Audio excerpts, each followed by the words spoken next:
et bienvenue pour ce top retour spécial Tipeee, ça faisait longtemps. Je dois avouer, ça vous prendra peut-être par surprise, mais c'est toujours une contrepartie disponible sur Tipeee, pour ceux qui voudraient, hein, parce que c'est pas des vidéos qui me demandent trop de temps pour que ça casse mon emploi du temps. Mais ça me demande quand même un certain temps, ça se fait pas en 3 secondes non plus, hein, c'est pas un claquement de doigts. Mais ouais, j'ai suffisamment de marge pour pouvoir encore faire ça si vous le souhaitez. Et donc je remercie la personne qui a demandé ce top retour là, Bella Storm, qui vu son pseudo sur Tipeee m'a l'air d'être une commentatrice régulière de mes vidéos, hein, si je ne me trompe pas. Donc je remercie cette personne d'être là, d'être fidèle au rendez-vous et merci d'avoir contribué à ma chaîne pour ça.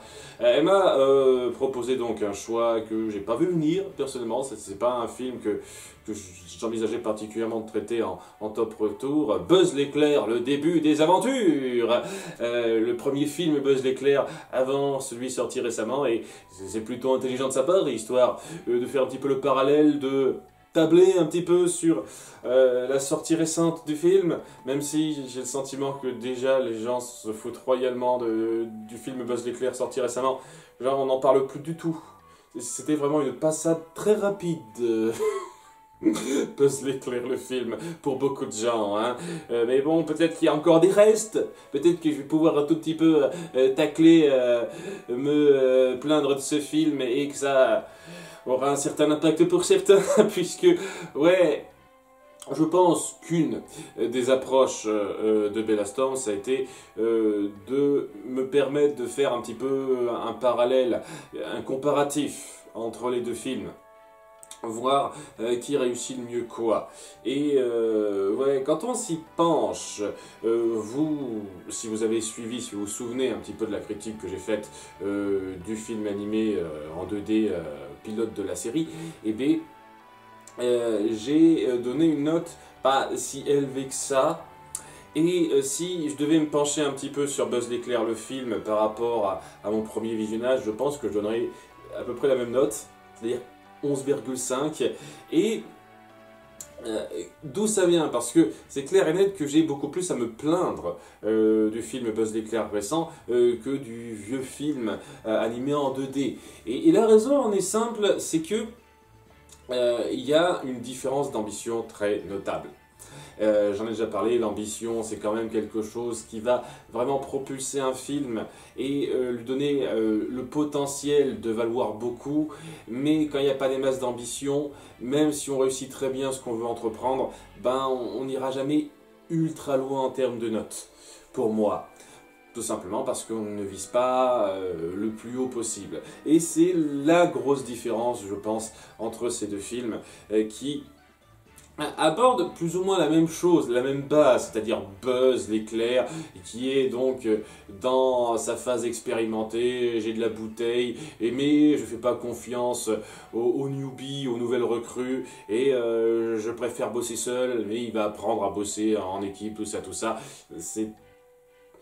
on peut faire pas mal de parallèles hein, dans les scénarios des deux films, et la différence c'est qu'on essaye de mettre ça en scène dans le film animé en 2D comme vraiment quelque chose de léger, alors que dans le film en 3D récent de Pixar, on essaye vraiment de faire de ça du grand spectacle, de faire de la mise en scène impactante et de rendre la chose vraiment lourde de signification. Et tu sens vraiment ces ambitions élever un petit peu le film, ne serait-ce que dans son approche visuelle, mais aussi dans les enjeux qui donnent l'impression d'avoir plus de poids. Néanmoins, c'est beaucoup moins géré, je trouve, et beaucoup moins solide dans le film 3D, alors que dans le film 2D, ben, avec ses ambitions modestes, ils parviennent majoritairement à faire quelque chose qui tient la route et qui n'est pas particulièrement dérangeant. Bon, j'ai quelques petits problèmes, évidemment, hein. C'est la raison pour laquelle il n'a que 11 ennemis. Même avec des ambitions à la baisse, on peut atteindre une meilleure note que ça. Parce que, voilà, le scénario est un petit peu cousu de fil blanc, pas non plus très recherché, et ouais, le coup, on vise toujours à l'envers. C'est un peu ridicule pour moi, hein. Le fait que tout le monde soit mauvais tireur, c'est Peut-être que si ça avait été traité de façon plus poussée, en blague bien sentie, ça aurait pu passer, mais c'était juste ridicule dans ce film. Vraiment, les Stormtroopers de Star Wars n'ont rien à leur envier à cette égard-là. Et donc, ouais, c'est plus satisfaisant parce que ça n'a pas autant d'ambition. Mais ce que ça réussit, ça le fait bien et ça en fait donc un pilote de série sympathique. Et c'est ça le truc, ça n'a pour ambition que d'être un pilote de série. Ça n'essaye pas d'être grandiose ou grandiloquent. Et je trouve que c'est vraiment très louable d'atteindre un score comme ça en comparaison aux autres films. C'est pour ça que le système de notes est pas forcément le plus judicieux par moment que je donne, parce que voilà, je juge ce film d'après le même système de critères de base que je jugerais n'importe quel film. Même les films sortis au cinéma, les films grandioses qui essayent d'aller loin. Et donc c'est évident qu'il va y avoir une perte, puisque ça n'essaye pas d'être aussi poussé que ça. Et il faut penser surtout à ces films-là, est-ce que c'est une bonne introduction à l'histoire, à la série, à l'univers que ça veut proposer, et tel quel, ben, ça se fait très très bien. Très très bien. Et oui, on pourrait dire pareil d'autres trucs que j'ai notés pareil, même moins. Le téléfilm Réponse qui introduit la série, il est très correct en soi si on le voit tout seul, mais oui, c'est une très bonne introduction à la série en soi. Voilà. Même le téléfilm Stitch, que je trouve discutable, il passe en termes d'introduction à la série. Vraiment, hein, si tu vois seulement ça comme une introduction à toutes les aventures que vivront Lilo et Stitch pour retrouver les expériences, et ben tu te dis, ok, ça va, hein, ça pose bien la chose. Ça te met dans le bain suffisamment. Mais en tant que film vraiment intrinsèque, il y a quand même des choses à redire et c'est loin d'être irréprochable, quoi. C'est ça le truc. C'est ça qu'il faut garder en tête. Je vais essayer quand même de maintenir la liste qui assure, parce que cette introduction est un petit peu longue, vous m'excuserez, sur les qualités vraiment à donner au film en lui-même, pas par rapport à sa connexion avec la série. Hein, est-ce que ça introduit bien les éléments de la série? Ça introduit bien des éléments qui passent bien dans le film lui-même. C'est ça que je vais juger vraiment. Donc, ouais, je vais pas dire c'est super parce que la série jouera sur ci, ça, sachant que je pourrais me plaindre sur certains points là-dessus, hein, comme la relation entre Buzz et Mira qui n'est pas particulièrement reprise. On se disait, tiens, on va peut-être faire une relation romantique, mais en fait, non. Ce genre de truc, hein. Mais je pourrais me plaindre de beaucoup de choses sur pas mal de pilotes de séries où on sent qu'ils n'avaient pas non plus tout planifié très bien et certains éléments sont pas super bien repris, hein, dans beaucoup de séries, même des séries que j'adore. Enfin bref.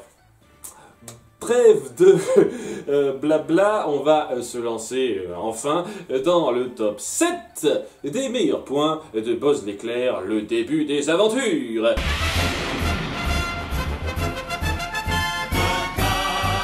Numéro 7, une diversité sympathique. On est dans un univers très space opéra avec des tonnes de races, des tonnes d'univers, des tonnes de planètes, de mondes. Et on essaye de jouer là-dessus en mettant en place pas mal de diversité, pas mal de peuples en tout genre. Et c'est quelque chose qui sera plus mis en avant au fil de la série, des fois de façon un peu grossière. Mais je trouve que ce film-là, en lui-même, le pose bien. Pose bien qu'on n'a pas juste des humains qui sont entre eux ou des humanoïdes qui sont entre eux, mais différents types de races qui sont pour certaines plus humanoïdes comme les Targaryens avec Mira, mais d'autres qui sont vraiment plus spécifiques. Qui ont leur corps assez propre à leur race, qui les distingue bien, et pas mal de créativité aussi derrière. J'aime bien pas mal de ces designs qu'on met en place, et aussi certains qu'on prend, évidemment qu'on allait reprendre les petits extraterrestres. Et même ouais, le design de robot de XR, je le trouve très intéressant. C'est pas le robot ultra typique qu'on voit tout le temps, avec cette espèce de face très, très fine, en cylindre par exemple. Il y a vraiment une créativité dans les designs. Et ça donne l'impression que c'est un univers qui vous promet de la richesse. et qui en montre un petit peu et qui pourra en montrer plus par la suite. Mais au sein même du film, c'est vraiment satisfaisant à voir. Numéro 6, l'action. C'est un film très généreux là-dessus, et si oui, j'ai quelques petits soucis, notamment avec le coup du on sait pas tirer dans le bon sens et quelques mises en scène un tout petit peu discutables ci et là, et ben ça pète beaucoup, c'est vraiment très généreux, très dynamique par rapport à ça, et ça aide un petit peu à appuyer un bon rythme. Il y a des moments où on se pose, où on réfléchit à la situation, mais dès lors qu'on est balancé dans l'action, ça va assez vite, et ça n'essaye pas une seule seconde de se reposer sur des ralentissements parce qu'il y a une durée à respecter. Ce que je ressens malheureusement dans pas mal de séries de cette époque-là, où, surtout en live action, il y a pas mal de séries comme ça, où tu sens que l'action, on l'étale un petit peu, on la ralentit un petit peu pour tenir la durée des 40 minutes de l'épisode, vous voyez. Là, non. Là, ça sait que c'est un téléfilm, donc ça prend vraiment le temps juste nécessaire pour montrer son action. Et oui, il ne s'agit pas à être grandiose et à en faire des caisses, parce que c'est un film qui essaye d'être légèrement parodique du genre. Légèrement dans le sens, oui, ça essaye de prendre ça à la légère, de s'en moquer sympathiquement, gentiment, tout en n'essayant pas non plus de faire du grossier là-dessus, quoi. Et ouais, dans cette approche simili-parodique, et ben dès lors qu'on se centre sur l'action, dès lors que ça pète, dès lors qu'il y a autant de personnages qui se battent, ben tu ressens vraiment la force du rythme voulu. À ce niveau-là, puisque j'ai un petit peu promis de faire de la comparaison, j'aurais dû le faire d'ailleurs pour le point précédent, c'est quand même un truc qui est mieux fait dans le film récent, alors que la diversité est mieux faite dans le film en 2D. Donc ouais, c'est pas le plus impactant qu'il soit, mais c'est efficace. C'est efficace et c'est un plus non négligeable du film. Numéro 5, une exploitation inventive et satisfaisante de Toy Story, ou le concept, pour faire ça en plus court. C'est, je trouve, la force de cette approche même, quoi. Là je parle vraiment du concept, de vouloir faire une série dérivée sur un univers en se détachant de l'univers via un média pas forcément évident, qu'on voit pas tout le temps. Je ne connais pas des masses d'œuvres dérivées d'une autre qui sont juste, tiens, une série au sein de l'univers qu'on dépeint à la base. C'est très rare. Genre, je ne connais pas des masses qui font ça. C'est d'ailleurs ce que le film a essayé de faire, le film récent a essayé de faire, mais pas du tout marquant parce que ça n'a pas su respecter grand chose, et c'est un autre point que le film en 2D a mieux réussi facilement. Là, il gagne la main, ce point de comparatif là. Et c'était, pour ma part, très intéressant de voir ça à l'époque, parce que tu suis Toy Story, tu as vraiment cet univers très un peu réaliste, entre guillemets, où c'est l'univers un peu normal, ces jouets qui se croient quelque part avec Buzz l'éclair, mais qui doit faire face à la réalité. C'est intéressant, c'est très intéressant dans l'approche. Maintenant, cette personnalité qu'on a adorée chez Buzz l'éclair, et si on la retranscrivait dans un univers qui lui correspond vraiment, et si on montrait cette personnalité se développer dans un univers, dans une œuvre qui s'y prête totalement.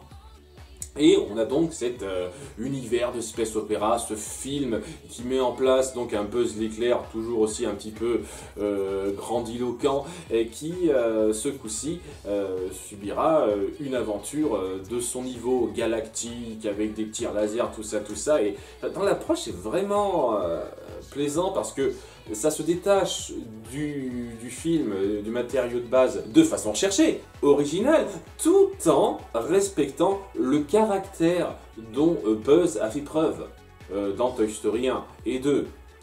Et aussi en reprenant certains éléments qui collent bien. Bon, Zurg, évidemment, qu'on a essayé de rendre moins carré, disons que dans le second film, Toy Story où il apparaissait, il n'était pas vraiment à ce niveau caricatural, mais bon, on a pris quelques libertés, mais on a aussi repris les petits aliens, les petits extraterrestres, qui collent bien à cette idée, nous formons un tout ensemble, on essaye de jouer un petit peu sur ce côté, nos esprits sont liés, qui est assez cool. C'est un point de l'intrigue qui passe bien. On reprend très correctement les caractères mis en avant dans le film qui donnent l'impression que ouais, ce sont les personnages qu'on a connus, mais dans leurs vrais éléments. Et c'est vraiment cool ça. Cette approche est vraiment cool et ça sera d'autant plus appuyé par la suite de la série, mais au sein même de ce film-là, ça passe très bien. Là où, en toute sincérité, je vais le dire clairement, dans le film récent, tu ressens tout juste que tu regardes un film Buzz l'éclair.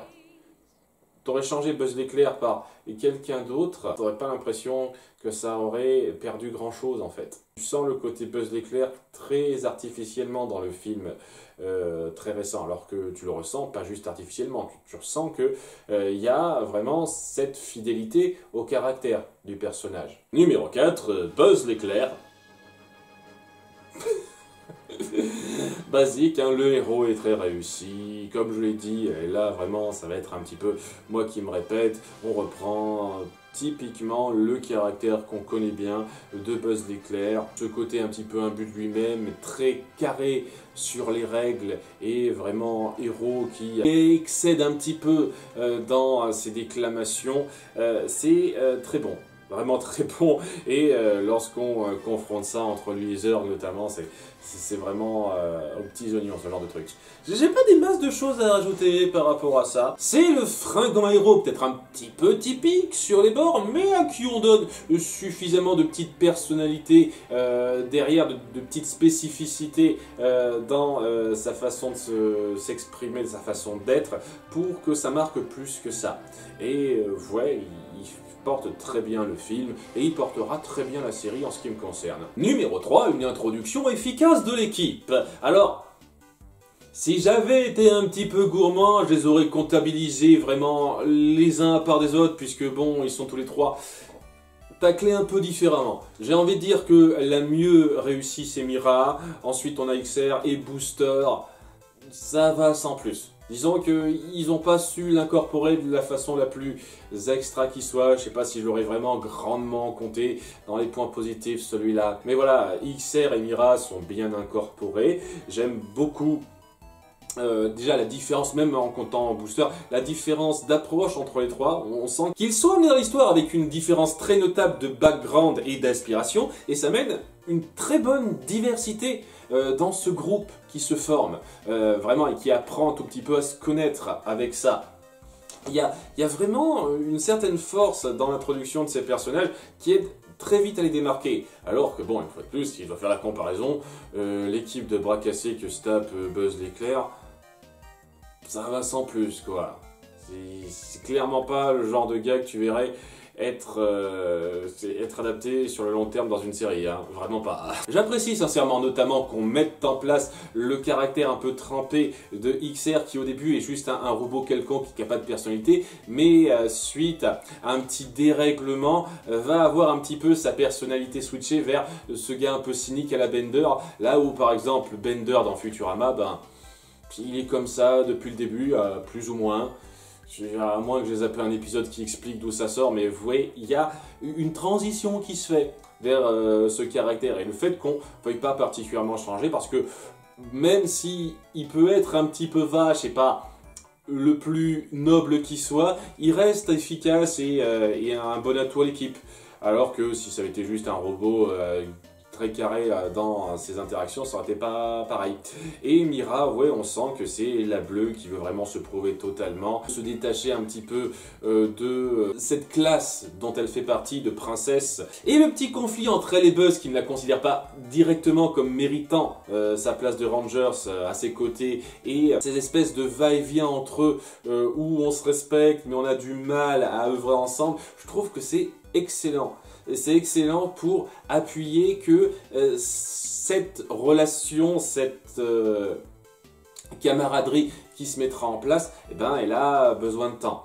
Et c'est vraiment un début de mise en place. Et évidemment, ce sera plus fort par la suite de la série, mais cette simple introduction, je la trouve vraiment efficace. Ça pose particulièrement bien le caractère des personnages, en particulier Mira, et ça s'aide beaucoup à rendre cette équipe vraiment spéciale. t'as pas le sentiment que ça va être une équipe lambda comme t'en vois 50 000. Alors bon, bien entendu, il y a quelques traits un petit peu spécifiques, comme Booster qui aime bien bouffer, même si techniquement c'est pas beaucoup appuyé dans ce film, c'est vraiment dans la série que ça me gêne. Hein. Ça ne change rien aux capacités un petit peu spécifiques de chacun et la diversité de leur background qui aide beaucoup à cimenter cette équipe comme quelque chose de marquant. Et c'est clairement pas un truc que je peux dire pour le film récent. Numéro 2, Zurg. Maintenant, à moins qu'un autre veuille me raconter sa vie... Alors, je triche peut-être un petit peu, j'ai pas un souvenir parfait du film, peut-être que c'est un tout petit peu influencé par pas mal de ses interventions plus tard dans la série où il est génial, mais je trouve que même dans ce film, il est excellent, c'est un excellent antagoniste, vraiment totalement exagéré, qui en fait des caisses, qui représente totalement le ton de la série. C'est-à-dire qu'il peut être menaçant, quoi. Il y a quand même une menace, quelque chose d'un petit peu sérieux qu'il représente, mais en même temps, il en fait des caisses, il cabotine. On sent que c'est quelqu'un qui aime être méchant et qui aime un petit peu surjouer la chose, de façon à ce que une bonne partie de ses interactions soit savoureuse à voir. Mais sans devenir une blague totale non plus. Il y a toujours ce côté imposant qu'il dégage malgré tout, et je trouve que vous avez réussi à rendre ça super bien. Et en toute sincérité, si je devais faire une liste des méchants Disney les plus drôles jamais faits, en prenant en compte tous les médias faits, c'est-à-dire donc les films, séries, et peut-être même le live action dans l'absolu, j'ai pas souvenir de grands méchants ultra méga drôles dans les films Disney live action que j'ai regardés, mais bon... J'ai peut-être la mémoire qui flanche à ce niveau-là, et ben je mettrai très certainement Zurg dans le top 5, hein, sans trop de problème je pense, tellement il est efficace. Et une fois de plus, j'ai peut-être été un peu biaisé par le fait que il s'améliore, il se bonifie au fur et à mesure qu'on le voit dans la série, mais je pense que même au sein uniquement de ce film, il est très réussi en soi. Et je sais pas trop si ça mérite d'être comparé au film récent, ça, vu que l'approche est totalement différente.